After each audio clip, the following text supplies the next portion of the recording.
Welcome back. I'm going to be talking about getting rid of old photos and pictures of exes, you know, especially if it ended bad. All right.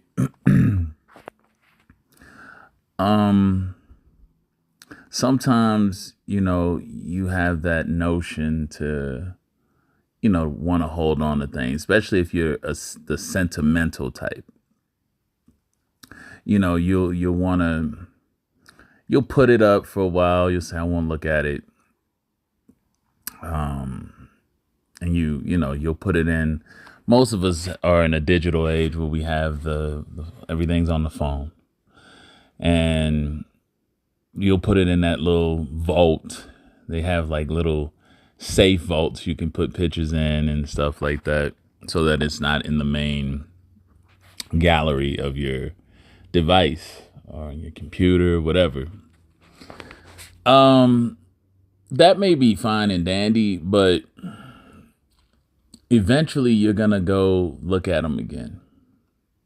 And I think holding on to it, a lot of people have a hard time like fully letting go. And I think holding on to the picture can be symbolic of,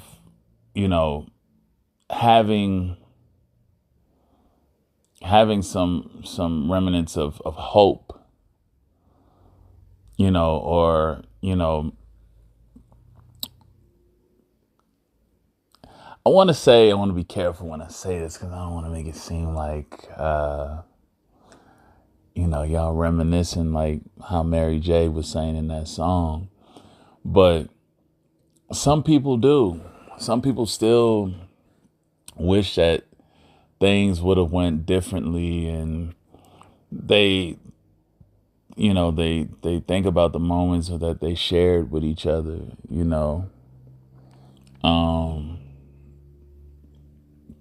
and it's hard to get rid of that for some. And a lot of you are still holding on to those photos. And I'll say this, that you can't truly fully let go unless you get rid of those photos. You have to be willing to let go. And a lot of you, it actually hurts, to accept that everything is over and it's not gonna be, I guess some hold on to the pictures is it's a part of them.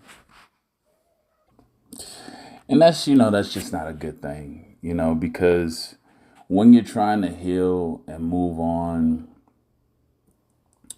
you'll mix your emotions up by seeing them.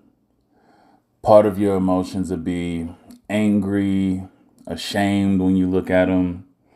Then at certain times when you go back to look, you're longing and missing them. So it can create a lot of confusion, within the mind of having it just available to look at. Because in essence, it's kind of pointed to the fact that you're not fully ready to let go. You still have some hope. You still have, the inner belief that that person can't be what they showed you or made or ended up being in the end, to where everything had to be dissolved. A lot of you can't accept that, and that's that cognitive dissonance. So a lot of people will hold on to the fact that that this is, and this is in general. This video isn't specifically towards narcissists. This is just in general. When you're ending things and you're ready to move on, you don't keep looking back. All right. And I try to make videos that's sometimes not specifically all about narcissism, because I think if we get too fixated specifically on narcissism, even though this is the niche that I'm in, I try to create a balance so that we don't get too fixated, because fixation is not good either. To where everything that happens, you have to relate it back to the the narcissistic situation that you were in, because that means it's kind of like you're stuck.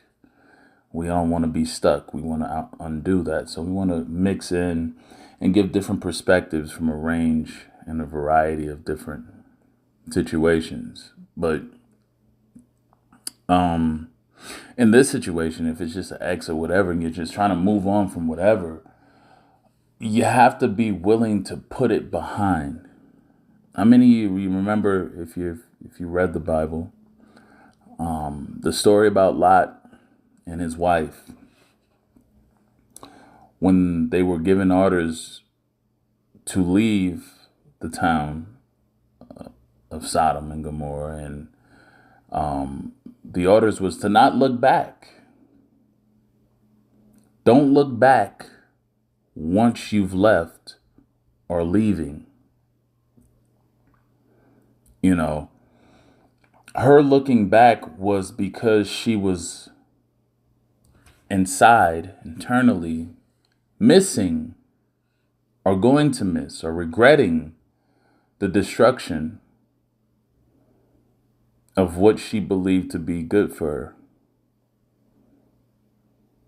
And in essence, in the story, she turned to a pillar of salt.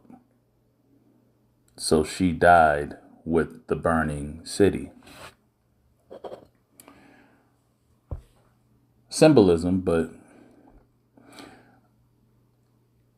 in this particular, in the reference of, and to give consideration to what I'm saying and speaking on today, to look back constantly on something that you know you're done with and reminiscing and thinking, you have to be true to yourself and realize that you're not ready to let go. You're missing. And that's stopping you from actually moving on. That's stopping you from actually getting by and through the situation so that you can start building memories and stuff elsewhere, so you can start ridding yourself of the old situation. As long as you have pictures and stuff like that saved up and hoarding and holding on to them, that's in a form of not wanting to let go, because you're still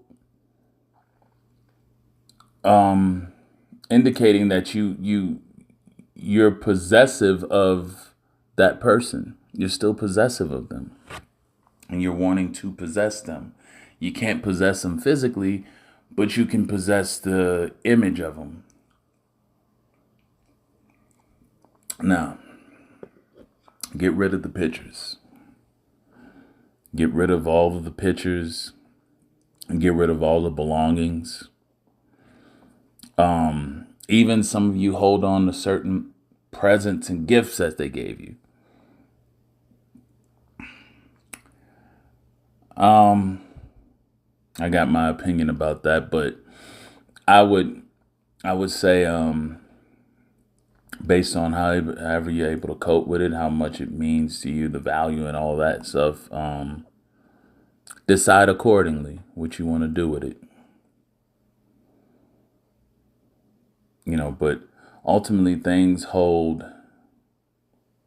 possessions, things, pictures, they hold energy of the other person. And if you're trying to rid yourself of a person completely, you have to dissolve the energy that goes with it too. So I'm not going to get too far deep into this. Just wanted to touch up on that, give you all a perspective, and hope that it resonates with you. Hope that it helps your mind out. So enjoy your day. Have a good one. hit the like button, subscribe. If you haven't subscribed, and hit that notification bell when you do subscribe, so you can be on top of the information and stuff that's being given from my perspective. One-on-one consultations are still available if you want one. Go to the description box, click the link, click the email me. Something short, simple. You want a consultation, I'll get back to you. But until next time, y'all, have a good one. Stay safe out there in them streets. And do something special for yourselves. Have a good one.